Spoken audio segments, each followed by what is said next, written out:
Hello guys, Jai Sri Ram. তো মই আছোঁ ইণ্ডিয়াৰ লাষ্ট বৰ্ডাৰ ধনুষ্কোটি। তো যোৱাকালি ৰাতিপুৱা 9:30-10টা বজাৰ পৰা বাছত আহি আজি ৰাতিপুৱা 3টা বজাত ৰামেশ্বৰম পাই গ'লোহি। হেল্ল' দোস্ত, গুড মৰ্ণিং। আৰু টাইম 2:39 হৈছে ৰাতিপুৱা।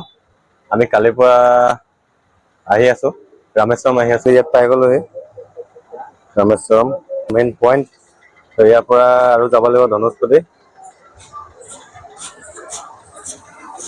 এইখিনি জেগাত পাই গ'লোহি ফাইনেলি। জয় শ্ৰীৰাম। ৰাতিপুৱা এতিয়া পেট পূজা কৰি লৈছোঁ। এইটো পুৰি খাইছোঁ, পুৰি চব্জি, আৰু এইটো বৰা বুলি কয়, বৰাটো আধাটো খাই দিব। আৰু ইয়াত হোটেলত য'তে নাখাব লাগিলে ইয়াত মানে কলপাত দিয়ে চবতে। আপুনি ভাত খাওক, ৰুটি খাওক, পুৰি খাওক, যিয়ে নাখাওক, মানে খাবলৈ হ'লে ইয়াত কলপাততে দিয়ে। ইয়াত ভাত খাইছিলোঁ, ভাত খাওঁতে কলপাততে দিছে। আৰু এইবিলাক কি দিলে, দালি চব্জি, এইবিলাক খাম। মেগী খা নহয়, ভালে আছে। পুৰা খালে পেটত আছো না, এতিয়া যিমান বেয়া হ'লেও মানে পুৰা খাই দিছো আৰু ফল পাতো হা। চিষ্টেমটো কিন্তু ভাল, পুৰা অৰ্গেনিক। আৰু এই বৰ্তমান মই যিখিনি ঠাইত আছোঁ, সাগৰৰ মাজত থকা এই ধনুষ্কোটি নামৰ ঠাইখিনি যদি ওপৰৰ পৰা চাই এনেকুৱা দেখি পায়। This is Dhanushkodi.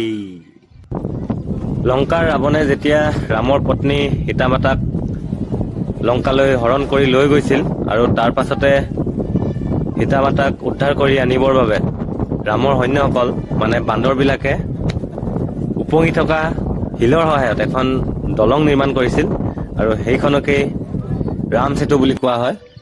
বৰ্তমান বাৰু এই ৰাম সেতুখন দেখিবলৈ পোৱা নাযায়, কাৰণ সাগৰৰ ঢৌৱে, সাগৰৰ চুনামীয়ে দলংখন অলৰেডি ধ্বংস কৰি পেলাইছে। কিন্তু গুগলত যদি চাৰ্চ কৰি চাই ৰাম সেতু বুলি, তো দেখিবলৈ এনেকুৱা দেখি। মই এতিয়া যিখিনি ঠাইত আছোঁ এইখিনিক ধনুষ্কোটি বুলি কয়, আৰু এইখিনি ঠাইৰ পৰাই ৰামৰ সৈন্যসকলে বনাইছিল উপঙিত থকা শিলৰ সহায়ত ৰাম সেতু ব্ৰিজ। এইখিনি ঠাইৰ পৰাই এই ৰাম সেতু ব্ৰিজখন বনোৱা হৈছে, এইখিনিৰ পৰাই ষ্টাৰ্ট হৈছে।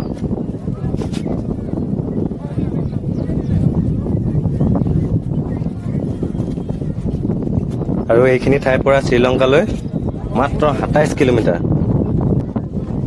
আৰু এইখিনি ঠাইতে দুখন সাগৰ একেলগ হৈছে। এখন হৈছে বে অফ বেংগল মানে বংগ উপসাগৰ, আৰু এখন হৈছে ইণ্ডিয়ান অ'চেন ভাৰত মহাসাগৰ। আৰু এইখন হৈছে বে অফ বেংগল বংগ উপসাগৰ। ইয়াৰ পৰিৱেশটো চাওক, এই সাগৰখন চাওক কিমান শান্ত অৱস্থাত আছে, কিমান শান্ত হৈ আছে। না কিবা ঢৌ আছে, না কিবা আছে, পুৰা শান্ত। আৰু ইফালে যিখন আছে ইণ্ডিয়ান অ'চেন, আৰু এইখন হ'ল ইণ্ডিয়ান অ'চেন মানে ভাৰত মহাসাগৰ। আৰু এইখনৰ পৰিৱেশ চাওক, কিমান ডাঙৰ ডাঙৰ ঢৌ আহি পুৰা মানে অশান্ত হৈ আছে। দুইখন একেলগতে আছে, কিন্তু দুইখনৰ মাজত ডিফাৰেঞ্চ।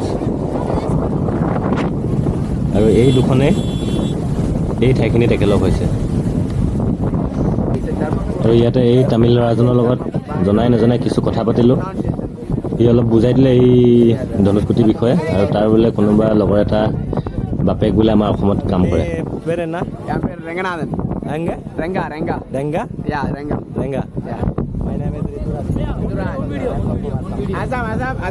তো thank you bro', nice to meet U.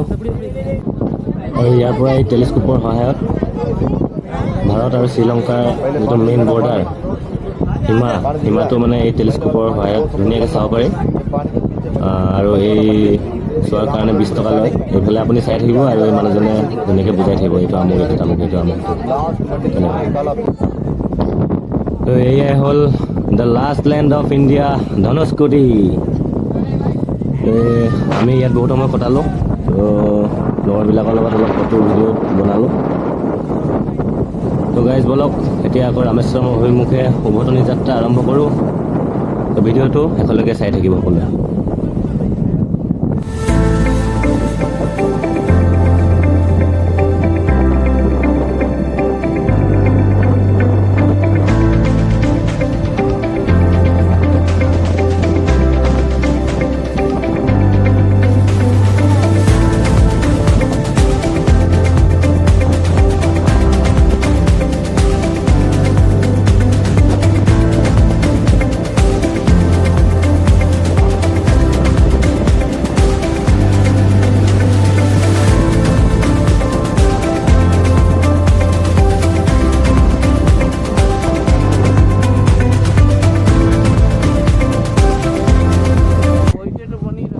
থাকোঁতে এই ৰাস্তাৰ ছাইডত কিছুমান সৰু ডাঙৰ মন্দিৰ আছে।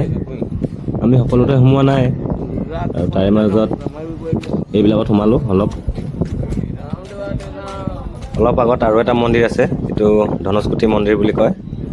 আৰু সেই মন্দিৰটোত ভগৱান শ্ৰীৰামৰ 2খন ভৰিৰ চিন আছে। তো বলক সেইটো চাম। মই আছোঁ এতিয়া ধনুষ্কোটি মন্দিৰ,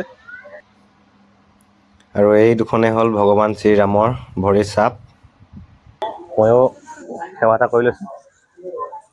জয় শ্ৰীৰাম। এই চাওক, ভগৱান শ্ৰীৰামৰ ভৰি। আৰু এই ধনুষ্কোটি মন্দিৰটোৰ ওচৰতে আৰু এটা মন্দিৰ আছে একদম সাগৰৰ পাৰত। এইটো চাওকচোন, মই ওচৰত কিমান ডাঙৰ, একদম ওচৰৰ পৰা চাই আছোঁ।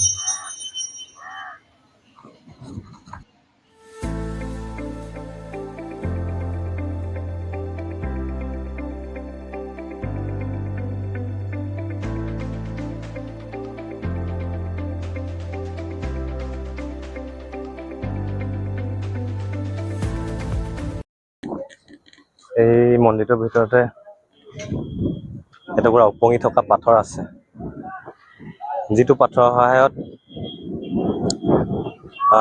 ইয়াত ৰাম এটুখন বনাইছিলে। তো সেই পাথৰটো ইয়াতে অলপ আছে এটুকুৰা, আমি চালোঁ। কিন্তু মন্দিৰ হয় ন, ভিতৰত বেছি জোৰছে ক'ব নোৱাৰি। ওপঙি থকা শিল দেখিলোঁ আজি। জয় শ্ৰীৰাম, জয় শ্ৰীৰাম। আমি ধনুষ্কোটিৰ পৰা ৰামেশ্বৰম আহি পাই গ'লোঁ। আৰু এইখন হ'ল ৰামেশ্বৰম মন্দিৰৰ গেট। আৰু এনেকুৱা গেট গোটেই মন্দিৰটোৰ 4টা দিশত 4খন আছে, দেখিবলৈ একেই। বলক আমি ভিতৰলৈ সোমাই যাওঁ। আৰু ভিতৰলৈ সোমোৱাৰ আগতে এই ভণ্টিজনী আমাক কপালত ফুট আঁকি দিলে, তো থেংক ইউ। ভিতৰৰ পৰিৱেশটো চাওক না, কেনে এটা ধুনীয়া। জয় শ্ৰীৰাম।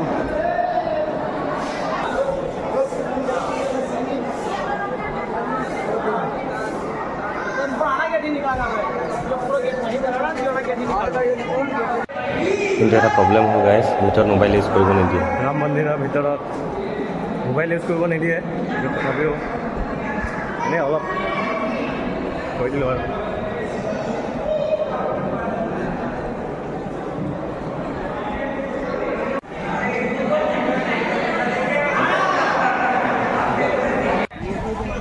আমি বেলেগ এখন গেটেৰে বাহিৰলৈ ওলাই আহিলোঁ, কাৰণ ইয়াত 4টা দিশত 4খন গেট আছে ন।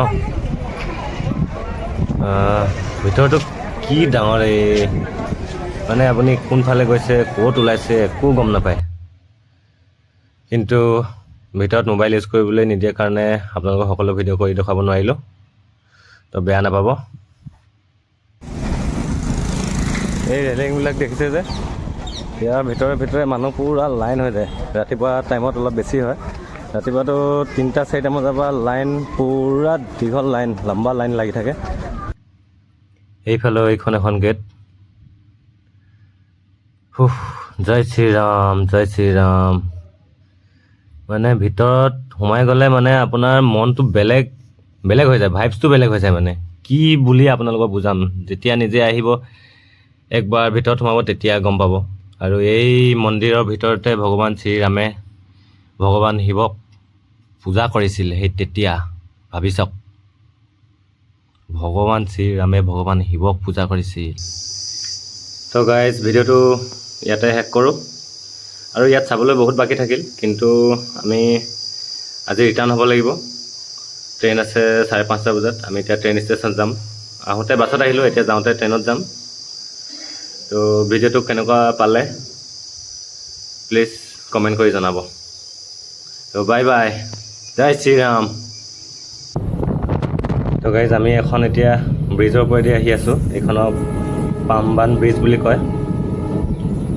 আমি যদি বাছেৰে আহিলোহেঁতেন আৰু ধুনীয়াকৈ ব্ৰিজখন দেখা পালোহেঁতেন। আৰু বাছত যদি আহোঁ, ব্ৰিজখন এনেকুৱা দেখি পায়।